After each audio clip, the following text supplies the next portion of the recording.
Hello everyone and welcome to my channel smart home science. तो आज हम इस वीडियो में कवर करने वाले हैं meaning and principles of interior decoration, यानी आंतरिक सज्जा का अर्थ क्या है और आंतरिक सज्जा के सिद्धांत क्या हैं, इसके बारे में आज हम इस वीडियो में कवर करने वाले हैं। तो करते हैं स्टार्ट। सबसे पहले हम बात करते हैं कि जो इंटीरियर डेकोरेशन है यानी जो गृह सज्जा है उसका अर्थ क्या है। सामान्य बोलचाल की भाषा में बात करें तो गृह सज्जा का अर्थ होता है कि घर को सजाना या संवारने की जो कला होती है वही गृह सज्जा या आंतरिक सज्जा कहते हैं।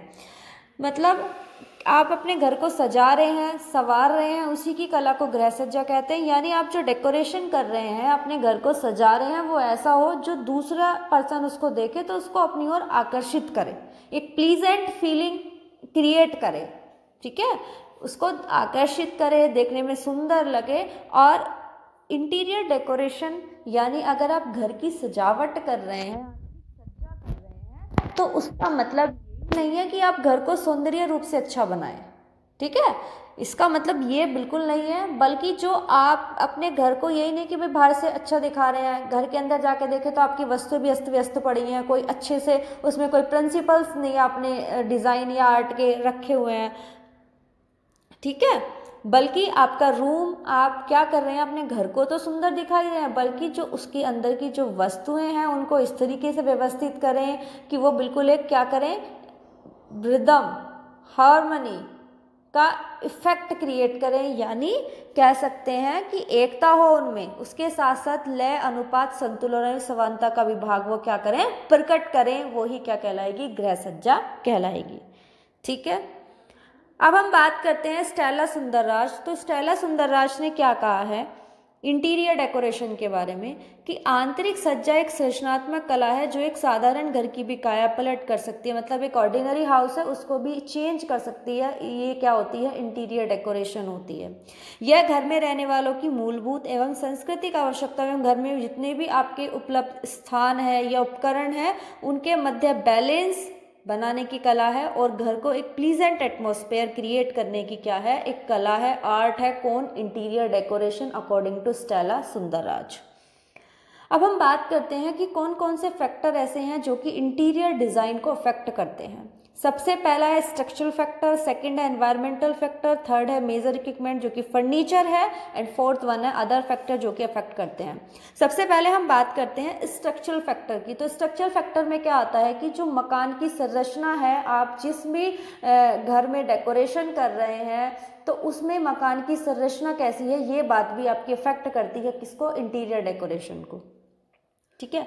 यानी सपोज करिए कि आपका कमरा है जिसमें एक लंबा कमरा है, एक संकरा कमरा है, आपने क्या कर दिया, उन संकरी दीवारों पर क्या कर दिया, हल्का कलर यूज कर दिया, लाइट कलर्स का यूज कर दिया। अब वो क्या कराएगा, आपको चौड़ाई का आभास तो कराएगा, लेकिन परमानेंट तो चौड़ा नहीं हो जाएगा ना वो। मतलब उसकी जो है, जो एक कमरा लंबा है, ठीक है, वो आपको चौड़ाई का तो आभास करा देगा लाइट कलर करके, लेकिन मतलब ओरिजिनल में तो नहीं वो चौड़ा हो जाएगा, ऐसा तो नहीं होगी। मतलब ओरिजिनल में इसकी चौड़ाई तो नहीं बढ़ जाएगी ना, ठीक है। तो क्या होता है कि आप इंटीरियर डेकोरेशन जब करते हैं तो आपके घर के अंदर की, मतलब कमरे का फर्श कैसा है, कमरे की दीवारें कैसी हैं, ठीक है, तो खिड़कियां जो लग रही हैं वो कैसी हैं, अपने प्रॉपर स्थान पे हैं या नहीं है, तो ये सब चीज़ें भी इंटीरियर डेकोरेशन को अफेक्ट करती हैं।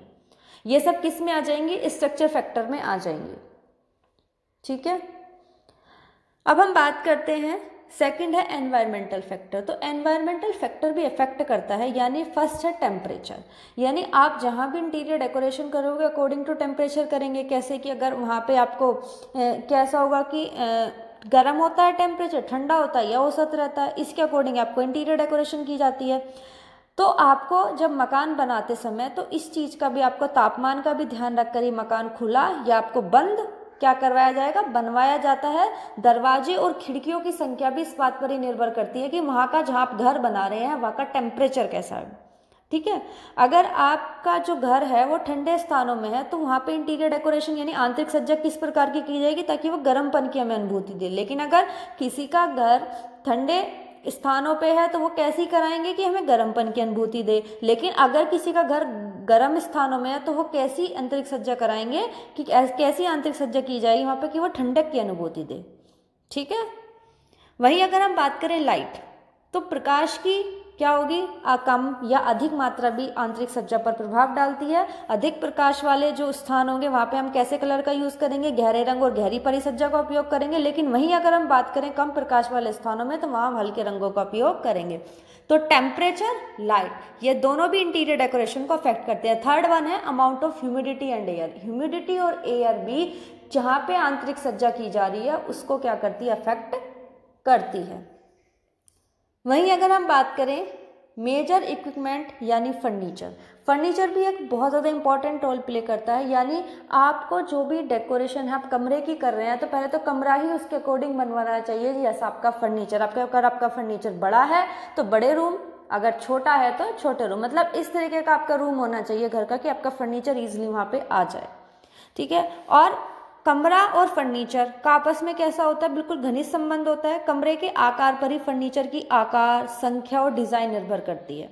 ठीक है, फर्नीचर व्यवस्था हो जाने के बाद उसकी डिजाइन, कपड़े का प्रकार, रंग आदि बातों को ध्यान में रखकर ही क्या की जाती है, आंतरिक सज्जा की जाती है। जैसे अगर आपके पास हॉल बड़ा है तो आप क्या कर सकते हैं, उसको अलग अलग समूहों में फर्नीचर का उपयोग किया जा सकता है। तो फर्नीचर भी एक बहुत ज़्यादा इंपॉर्टेंट रोल, मतलब फैक्टर अफेक्ट करता है किसको, इंटीरियर डेकोरेशन को। लास्ट वन है, सबसे पहला बात करेंगे इंडियन मटेरियल की, यानी जो आपको इंटीरियर डेकोरेशन है वो आपके जो भी भारतीय साधन है उसी को ध्यान में रखकर की जाए, यानी भारतीय परिस्थितियों के अकॉर्डिंग ही की जाए। ठीक है, यानी आंतरिक सज्जा करते समय भारतीय जो भी परिस्थितियां हैं, जो भी साधन हैं आपके पास, यानी रिसोर्सेज अवेलेबल है, उनको ध्यान में ही क्या की जाए, इंटीरियर डेकोरेशन की जाए। फिर आती है family requirement and family living, यानी पारिवारिक आवश्यकताएं और रहन सहन के अकॉर्डिंग। यानी आंतरिक सज्जा करने से पहले हमें अपने परिवार की आवश्यकताओं को निर्धारित कर लेना चाहिए, क्योंकि कुछ लोग घर में पूजा करना चाहते हैं, कुछ आंतरिक खेलों की व्यवस्था करना चाहते हैं, कुछ परिवारों में क्या होता है हमेशा मेहमानों का आना जाना होता है, कुछ परिवारों में पार्टियां अधिक होती हैं, है ना। तो कुछ परिवारों में एकदम छोटे बच्चे होते हैं या फिर बूढ़े सदस्य हैं, कुछ परिवार औपचारिकता पसंद करते हैं, लेकिन कुछ परिवार कैसे इन्फॉर्मेलिटी ज़्यादा पसंद करते हैं। तो इस अकॉर्डिंग मतलब अपनी फैमिली रिक्वायरमेंट और अपनी फैमिली लिविंग को ध्यान में रखते हुए क्या करनी चाहिए, आंतरिक सज्जा। ठीक है, और इसके साथ साथ अपनी आवश्यकताओं को निर्धारित करने के बाद ही आपको इंटीरियर डेकोरेशन की जानी चाहिए, ताकि आंतरिक सज्जा में उपयोगिता भी हो और सुंदरता भी हो, यानी मतलब सुंदरता का भी समावेश हो और उसके साथ साथ उपयोगिता भी हो। फिर हम थर्ड बात करते हैं अवेलेबल डेकोरेटिव मीन्स, मतलब क्या है कि कुछ में क्या होता है कि परिवारों में सजावट के साधन जो होते हैं पहले से ही मौजूद रहते हैं। कुछ प्राचीन घरों में जैसे पुराने मतलब पूर्वजों के समय की जो मूर्तियां हो गई, पेंटिंग्स हो गए, फ्लावर पॉट्स हो गए, बड़े बड़े फर्नीचर हो गए, गलीचे हो गए आदि रहते हैं। ठीक है, तो कुछ लोग समय समय पर कीमती सजावट का सामान खरीदते हैं जिन्हें आसानी से आप क्या कर सकते हैं, बदल नहीं सकते।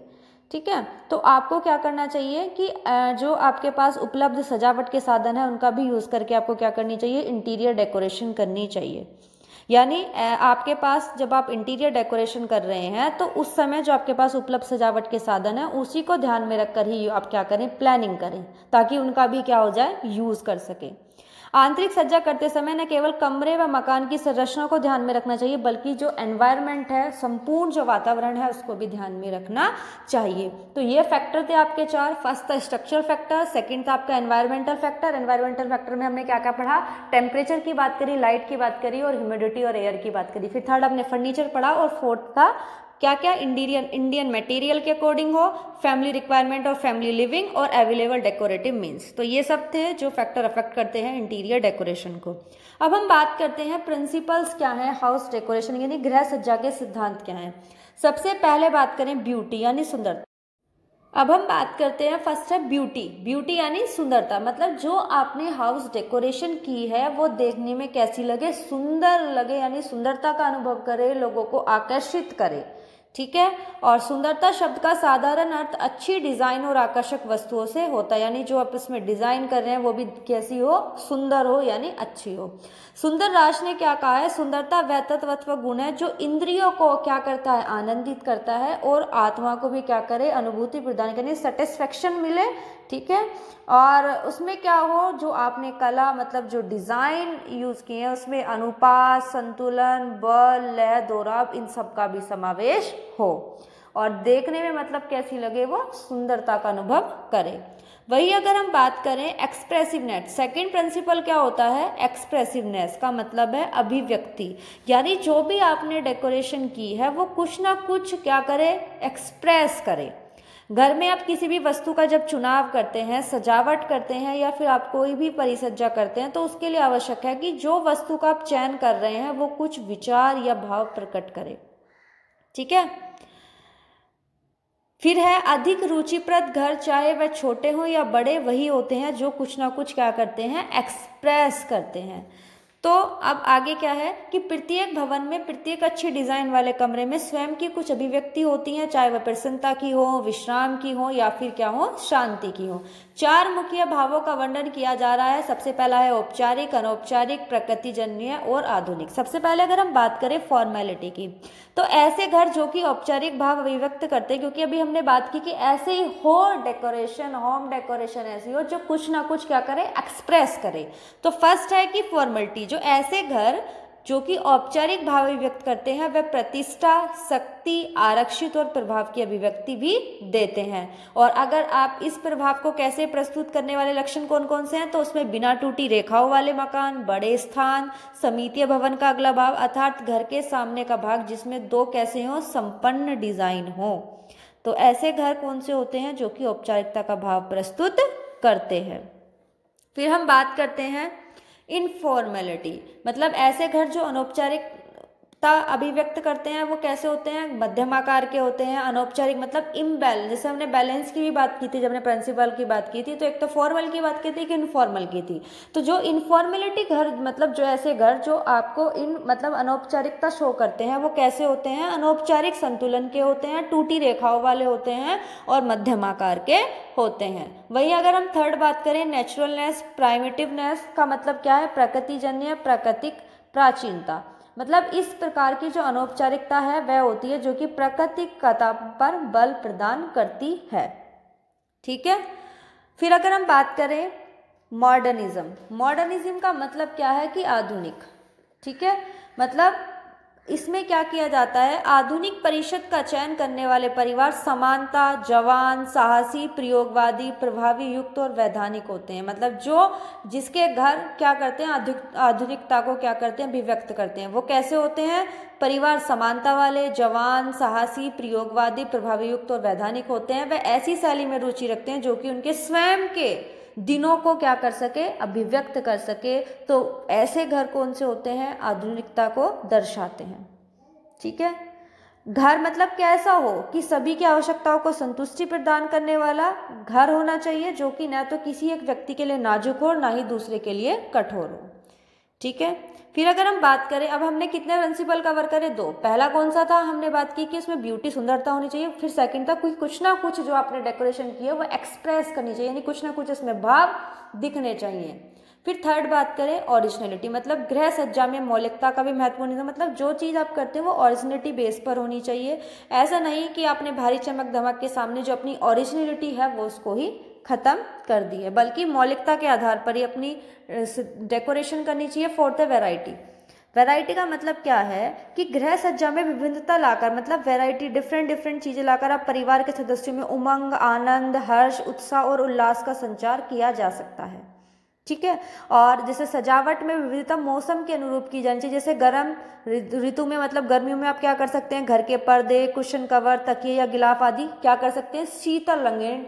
अब जैसे बताया था कलर की हमने बात की थी कि जो डार्क कलर है वो क्या करते हैं, हमें गर्मी का आवाज देते हैं, लेकिन जो हल्के कलर है वो हमें ठंडक का आवाज देते हैं। तो विविधता लाना मतलब वैरायटी, डिफरेंट वैरायटी का आप यूज करते हैं। जैसे अगर हम बात करें मौसम की बात करें, मौसम चेंज होते हैं, तो ठंडे जब दिन आए तो उसमें आप डार्क कलर की चीजों का यूज करें। जब गर्म ऋतु आए तो मौसम आए तो उसमें आप जैसे घर की डेकोरेशन के सामान, जैसे कि तकिया हो गया, पर्दे हो गए, कुशन कवर हो गया, गिलाफ हो गया, तो उनको आप क्या कर सकते हैं, ठंडे रंगों का के होने चाहिए, जो कि आपको क्या करें, आंखों को शीतलता प्रदान हो, बल्कि चुभे ना।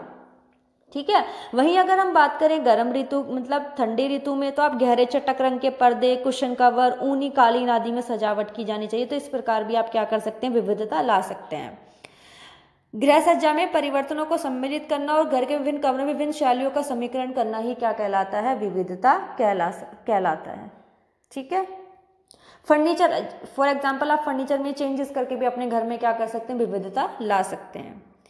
फिफ्थ बात करें फंक्शनलिज्म, मतलब आप घर में जो भी अपनी डेकोरेशन की चीज़ें यूज़ कर रहे हैं वो ऐसी हो जो आपको आरामदायक यानी आपके कार्य के अनुरूप हो, बल्कि ऐसा ना हो कि भाई वो देखने में सुंदर लग रही है लेकिन आपको कोई भी सेटिस्फेक्शन प्रोवाइड नहीं कर रही है। तो आप जो भी घर में योजना परिसज्जा जो भी आप कर रहे हैं वो कार्यों के अनुरूप होनी चाहिए, आपके कार्यों के अनुरूप। ठीक है।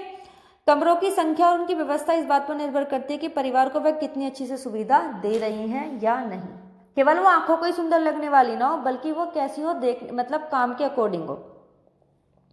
अब आपने ऐसा लिविंग रूम बना दिया जो कि बहुत नाजुक है और सुंदर तो है, लेकिन उसमें बैठने वाले व्यक्ति को फ्री अनुभव ना हो रहा, ठीक है, इस उद्देश्य की पूर्ति नहीं कर रहा, तो फिर वो कैसा है? क्या वो डिजाइन डेकोरेशन अच्छी है? नहीं, बल्कि ऐसी हो जो कि सदस्यों को शांति, आराम, विश्राम प्रदान करे, तो वो ही क्या होगी? उपयुक्त होगी। बल्कि अगर आपने लिविंग रूम तो बना दिया, इतना सुंदर बन रहा है, लेकिन उसमें बैठने वाले कोई मतलब शांति नहीं मिल रही है, आराम नहीं मिल रही, तो क्या वो डेकोरेशन अच्छी है? नहीं।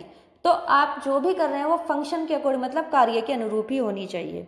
फिर सिक्स बात करें इकोनॉमी, मतलब अपने मितव्यता पूर्ण होनी चाहिए, मतलब आप जो डेकोरेशन करा रहे हैं वो अकॉर्डिंग टू आपकी ज़्यादा महंगी नहीं होनी चाहिए, खर्चीली ना हो, और जो भी आप कम से कम उपकरण का यूज़ करें, फर्नीचर का यूज़ करें आदि के प्रयोग से भी, मतलब ये नहीं होता कि आप क्या करें कि घर में इतनी सारी महंगी महंगी वस्तुएं ला दें तो मतलब वो ही आपको डेकोरेशन दे सकती है, बल्कि कम से कम उपकरण भी, फर्नीचर भी क्या कर सकते हैं? एक अच्छी से अच्छी सज्जा, गृह सज्जा को आकर्षक, मनोहारी और लुभावना प्रभाव उत्पन्न उनसे, मतलब ऐसा नहीं है कि आप महंगी महंगी धनवान चीज़ें ला रहे हैं, बहुत ज़्यादा कॉस्टली चीज़ें ला रहे हैं कि उनसे ही डेकोरेशन की जा सकती है, बल्कि आप कम से कम डेकोरेशन करके, कम से कम रिसोर्सेज का यूज़ करके भी आप डेकोरेशन को आकर्षक, मनोहारी और लुभावना बना सकते हैं।